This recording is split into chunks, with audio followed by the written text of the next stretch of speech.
नमस्कार साथियों, आप सभी का स्वागत करता हूं आपके YouTube चैनल कैडेंस ट्यूटोरियल्स पे।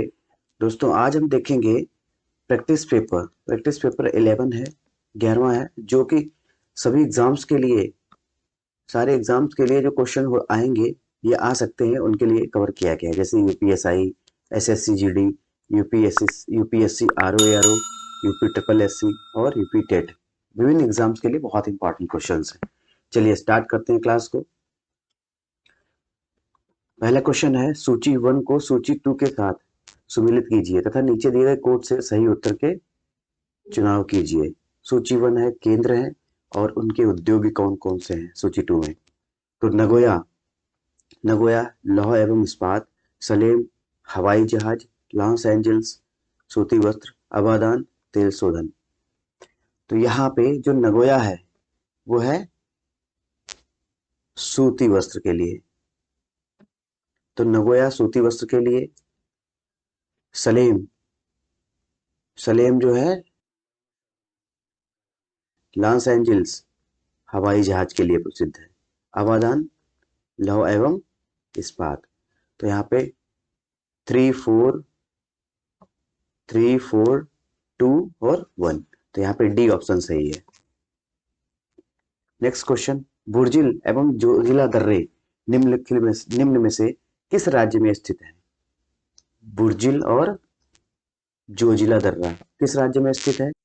उत्तर प्रदेश, सिक्किम, जम्मू कश्मीर और हिमाचल प्रदेश। तो जो जोजिला दर्रा और बुर्जिल दर्रा है वो जम्मू कश्मीर में स्थित है। ठीक, केंद्र शासित प्रदेश जम्मू कश्मीर। और तो बुर्जिल और जोजिला, बुर्जिल और जोजिला दर्रा जो है केंद्र शासित प्रदेश जम्मू कश्मीर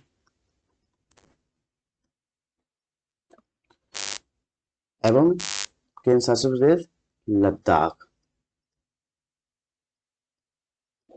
तो लद्दाख इन दोनों में। और हिमाचल प्रदेश में देख लेते कौन कौन से दर्रा हैं। बारालाचा,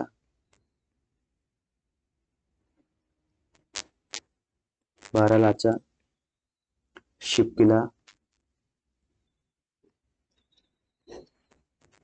बारालाचा शिपकिला, और उत्तराखंड में खांगला, और सिक्किम में ये उत्तराखंड में। और नाथुला जो दर्रा है वो सिक्किम में स्थित है।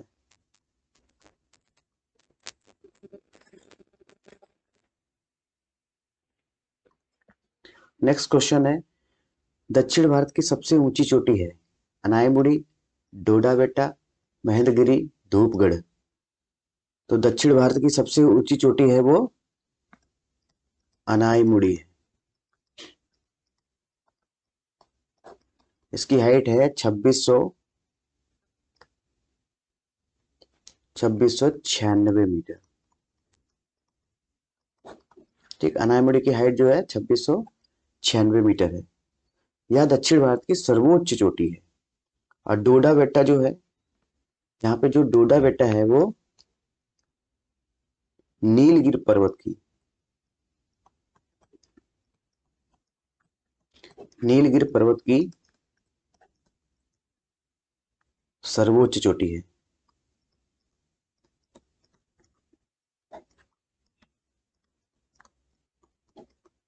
ठीक है, नीलगिरी पर्वत की सर्वोच्च चोटी है।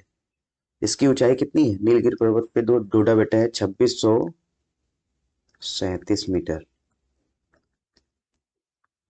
और धूपगढ़, धूपगढ़ की ऊंचाई कितनी है? 1350 मीटर। धूपगढ़ जो है सतपुड़ा रेंज की सर्वोच्च चोटी है। तो जो अनायमुड़ी हो गई वो साउथ इंडिया की, दक्षिण भारत की सबसे ऊंची चोटी है।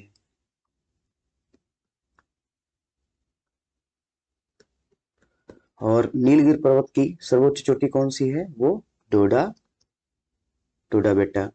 और धूपगढ़ जो है सतपुड़ा रेंज की सर्वोच्च चोटी है 1350 मीटर। नेक्स्ट क्वेश्चन है, निम्नलिखित नहरों में से किसे दामोदर नदी से निकाला गया है? सरहिंद नहर, एडन नहर, वेस्ट दोआब नहर, ईस्टर्न ग्रे नहर।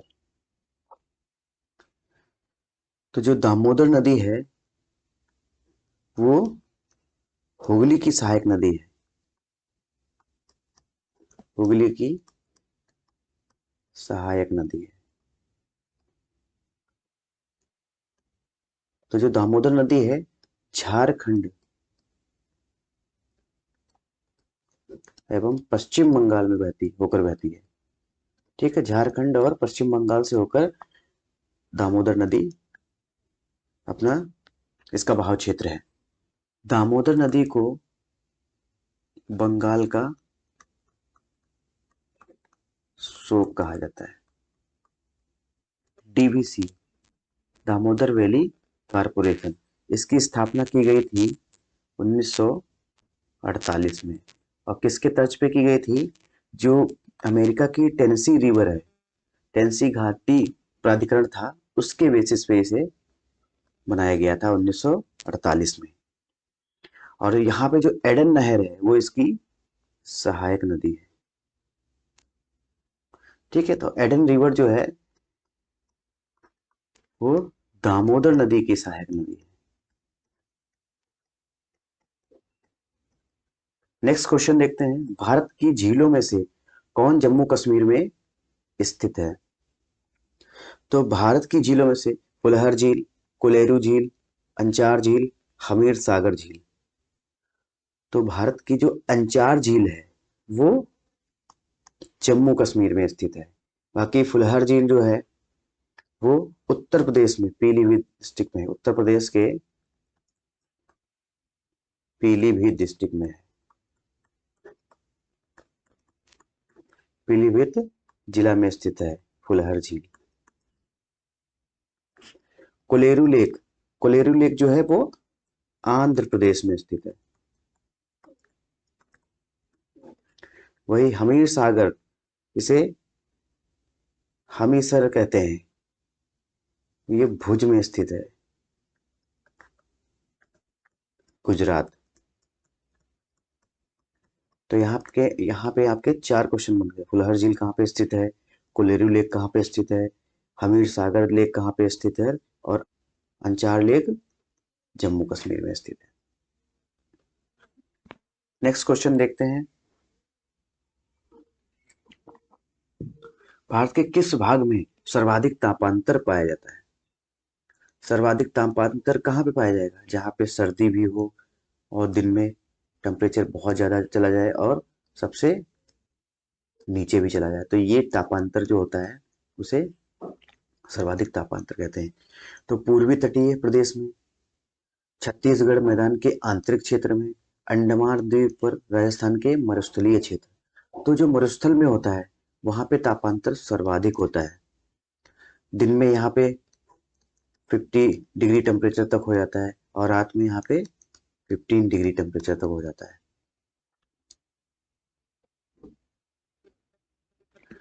केरल और अंडमान निकोबार में, जो अंडमान निकोबार और केरल में टेम्परेचर डिफरेंस बहुत कम होता है, तापांतर जो है टेम्परेचर डिफरेंस सबसे कम होता है। और राजस्थान के मरुस्थलीय क्षेत्र में तापांतर सबसे ज्यादा होता है, 15 डिग्री से 50 डिग्री तक। नेक्स्ट क्वेश्चन है, चंदन के वन किस तरह के वन के उदाहरण हैं? सदाबहार, डेल्टाई, पर्णपाती, कांटेदार। तो जो चंदन के वन है वो पर्णपाती वन के उदाहरण है। तो यहाँ पे जो चंदन का वन है वो पर्णपाती वन का उदाहरण है।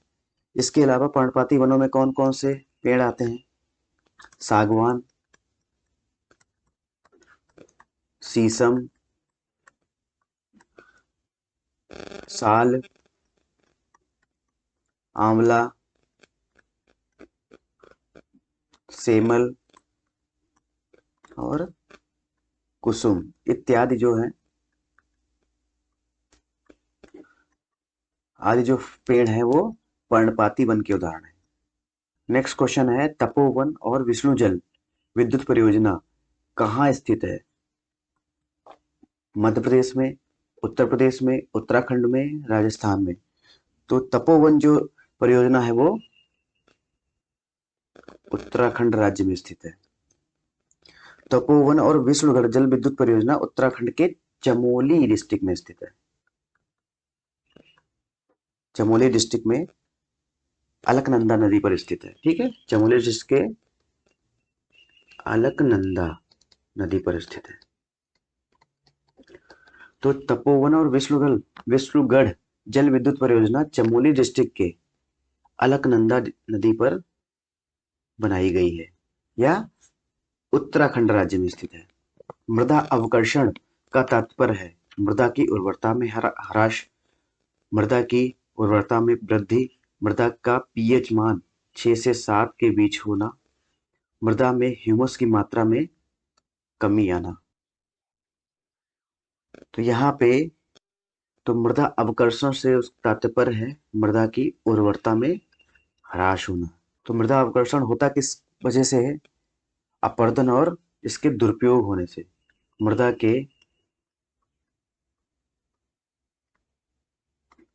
के अपरदन से। अपरदन एक नेचुरल प्रोसेस है।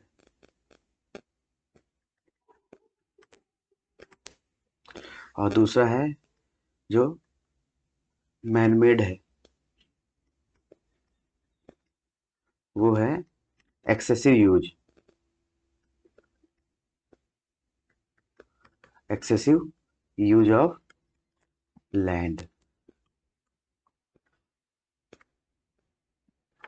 कि मृदा का दुरुपयोग कर रहे हैं लोग, उसकी वजह से मृदा अवकर्षण होता है। नेक्स्ट क्वेश्चन है, निम्नलिखित में से किस वर्ष भारतीय उर्वरक निगम की स्थापना की गई? 1971, 1961, 1981, 1982। यहाँ पे सही आंसर है 1961 में। तो भारतीय उर्वरक निगम की स्थापना 1961 में की गई।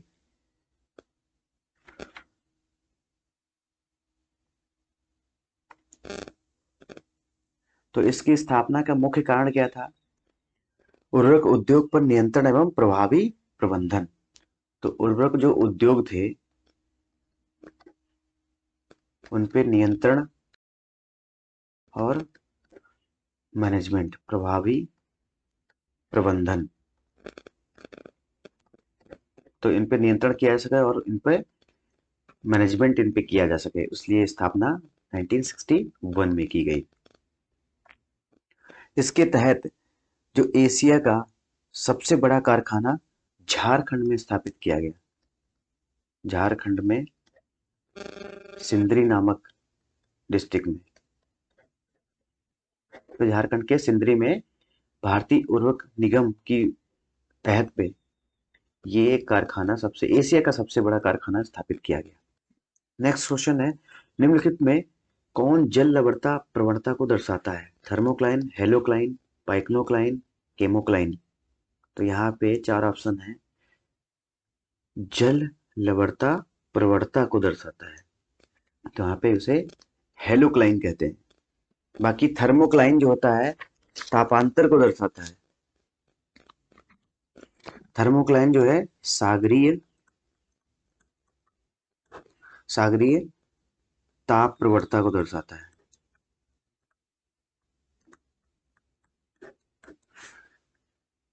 पाइक्नोक्लाइन का उपयोग घनत्व प्रवणता।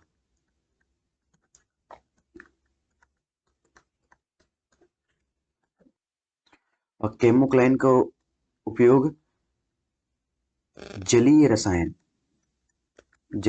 को व्यक्त करने के लिए किया जाता है।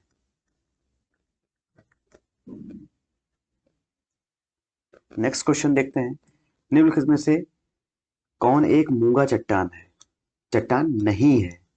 Atoll, lagoon, barrier reef, fringings reef. तो यहाँ पे जो मूंगा चट्टान 3 प्रकार की है। यहाँ पे एटोल है, बैरियर रीफ है और फ्रिंगिंग रीफ। यहाँ पे जो लैगून लेक है वो मूंगा चट्टान का उदाहरण नहीं है। तो बाकी ये तीनों जो है, बेरी रीफ, फिंगिंग रीफ और टाइल रीफ जो है मूंगा चट्टान है। राष्ट्रीय पार्क, अभयारण्य एवं जीव मंडल संरक्षित क्षेत्रों का निर्धारण निम्नलिखित के आधार पर किया जाता है। वनीय क्षेत्र तथा मीठा जल संसाधन, पारिस्थितिकीय प्रबंधन संदर्भ, जर्म प्लाज्म बैंक एवं प्राणी विज्ञानीय महत्व, प्रजाति समृद्धि, विविधता तथा प्रजाति क्षेत्र संबंध। तो यहाँ पे डी ऑप्शन सही है। राष्ट्रीय पार्क और अभयारण्य और जीव मंडल संरक्षित क्षेत्रों का निर्धारण प्रजाति समृद्धि, विविधता एवं प्रजाति क्षेत्र संबंध से किया जाता है। नेक्स्ट क्वेश्चन है, निम्नलिखित में से कौन एक अम्ल वृष्टि का कारण है? एसिड रेन,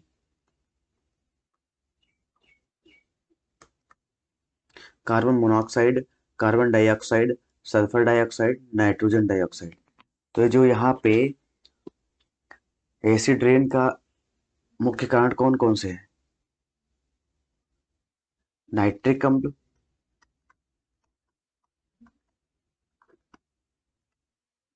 अम्ल और सल्फर डाइऑक्साइड।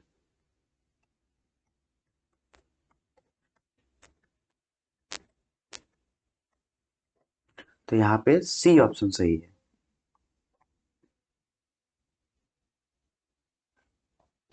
नेक्स्ट क्वेश्चन देखते हैं, 15वां है, निम्नलिखित युगों पर विचार कीजिए। आर्द्रभूमि नदियों का संगम, हरिके आर्द्रभूमि, व्यास तथा सतलुज का संगम है। केवलादेव घाना राष्ट्रीय उद्यान बनास एवं चंबल का संगम है। कोलेरू झील मूसी तथा कृष्णा का संगम। उपयुक्त युग्मों में से कौन सा या कौन से सही युग सुमेलित है? केवल एक, केवल दो और तीन, केवल एक दो, एक और तीन, केवल एक दो और वन टू और थ्री। तो यहाँ पे जो हरिके बैराज है, हरिके बैराज जो है वो व्यास तथा सतलुज का संगम है। तो व्यास तथा सतलुज का संगम, हरिके बैराज सही है। केवलादेव घाना, केवलादेव घाना जो है वो राजस्थान के, राजस्थान के भरतपुर जिले में स्थित है, भरतपुर जिले में स्थित है। और ये बाणगंगा तथा गंभीर नदी पर स्थित है। ठीक है, बाणगंगा तथा गंभीर नदी के संगम पर स्थित है। कोलेरू झील, कोलेरू झील जो है आंध्र प्रदेश में स्थित है। यह गोदावरी, गोदावरी तथा कृष्णा नदी के संगम पर स्थित है। कृष्णा नदी के संगम या डेल्टा क्षेत्र में स्थित है। तो यहाँ पे केवल एक सही है। चलिए नेक्स्ट क्वेश्चन देखते हैं। भारत के समुद्री जल में हानिकारक शैवाल प्रस्फुटन में हो रही वृद्धि पर चिंता व्यक्त की गई है। इस संवृत्ति का या के क्या कारण, क्या कारक तत्व हो सकते हैं या हो सकता है? ज्वार नद मुख से पोषकों का प्रवाह, मानसून में भूमि से जलवाह, मानसून में भूमि से जलवाह, नेक्स्ट है मानसून में भूमि से जलवाह, समुद्रों में उत्प्रवाह। तो निम्नलिखित कूटों के आधार पर सही उत्तर चुनिए। तो समुद्री जल में हानिकारक शैवाल प्रस्फुटन के वृद्धि जो हो रही है, उसके जो शैवाल प्रस्फुटन हो रहा है उसमें वृद्धि होने का क्या कारण है? ये तीनों कारण जो है, ज्वार नदमुख, एस्चुरी से पोषक तत्वों का प्रभाव होना, मानसून में भूमि से जल का वाह, जल से बाहर आना, उससे जो शैवाल है उसका प्रस्फुटन हो रहा है, समुद्रों में उत्प्रवाह, समुद्र में जो उथल पुथल हो रही है उससे इनका क्षरण हो रहा है, इनका प्रस्फुटन हो रहा है। तो यहाँ पे तीनों क्वेश्चन ऑप्शन सही है, 1, 2 और 3। नेक्स्ट क्वेश्चन देखते हैं। निम्नलिखित कथनों पर विचार कीजिए। ऊर्जा का पिरामिड सर्वदा सीधा खड़ा होता है। ऊर्जा का पिरामिड सर्वदा सीधा खड़ा होता है। जो हायर लेवल होता है वो सबसे टॉप पे होता है और जो बेस होता है वो सबसे T1, T2। जब ऊर्जा का एक पोषण स्तर से दूसरे पोषण में प्रवाह होता है तब हर पद में कुछ ऊर्जा की प्राप्ति होती। बिल्कुल, यहाँ से हम अगर इस पे T2 का T1 ने T2 ने T1 का अगर कंज्यूम किया तो यहाँ पे एनर्जी उसको मिलेगी, और इसने इसको कंज्यूम किया तो इसकी एनर्जी इसको मिलेगी। तो यहाँ पे एक पोषण स्तर से दूसरे में प्रवाह होता है तब हर पद में कुछ ऊर्जा की प्राप्ति होती है। तो यहाँ पे दोनों कथन सही है, ए तथा आर दोनों सही है तथा ए का सही स्पष्टीकरण आर है। नेक्स्ट क्वेश्चन, आनुवंशिक हेरफेर द्वारा प्राकृतिक पृथक्कृतों से विकसित जीवाणुओं का कौन जीवाणु विभेद समुद्र में बिखरे तेल का निवारण करने के लिए उपयोग में लाया जाता है? एगोबैक्टीरियम, क्लोस्ट्रीडियम, स्ट्रीडियम, नाइट्रोसोमोनस, स्यूडोमोनस। तो यहाँ पे जो स्यूडोमोनस है, स्यूडोमोनस जीवाणु है वो जो समुद्र में जो बिखरे तेल के तत्व होते हैं उनको कंज्यूम करता है। इसकी खोज किसने करी थी? भारतीय मूल के वैज्ञानिक जो थे आनंद मोहन चक्रवर्ती, आनंद मोहन चक्रवर्ती ने। और चक्रवर्ती ने आनुवांशिक बदलाव कर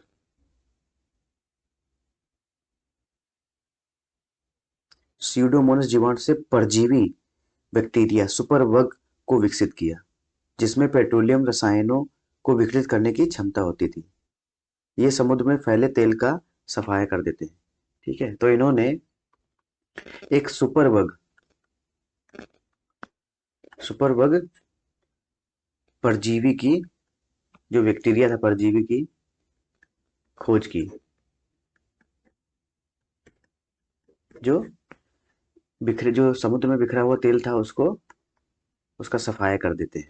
तो स्यूडोमोनास यहाँ पे होना चाहिए। आनुवंशिक हेरफेर द्वारा प्राकृतिक पृथक्करणों से विकसित जीवाणु में कौन सा जीवाणु विभेद समुद्र में फैले हुए तेल को सोख लेता है? तो वो स्यूडोमोनास है। बहुत ही इंपॉर्टेंट क्वेश्चन है। नेक्स्ट क्वेश्चन, जलवायु विज्ञान किसका विज्ञान है?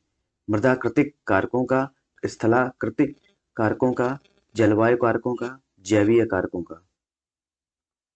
तो यहाँ पे जो जलवायु विज्ञान किसका विज्ञान है? जलवायु कारकों का। नेक्स्ट क्वेश्चन देखते हैं और लास्ट भी क्वेश्चन है ये। निम्नलिखित में से कौन सा युग्म सही सुमेलित नहीं है? गंगा डॉल्फिन सेंचुरी, संत कबीर नगर, भारतीय पशु अनुसंधान संस्थान बरेली, 25 सेंचुरी भरतपुर, राष्ट्रीय डेयरी अनुसंधान संस्थान करनाल ये भी सही है। 25 सेंचुरी ये भी सही है। भारतीय पशु अनुसंधान संस्थान बरेली में स्थित है। यहाँ पे गंगा डॉल्फिन सेंचुरी जो है वो संत कबीर नगर में नहीं स्थित है, यह है सुल्तानगंज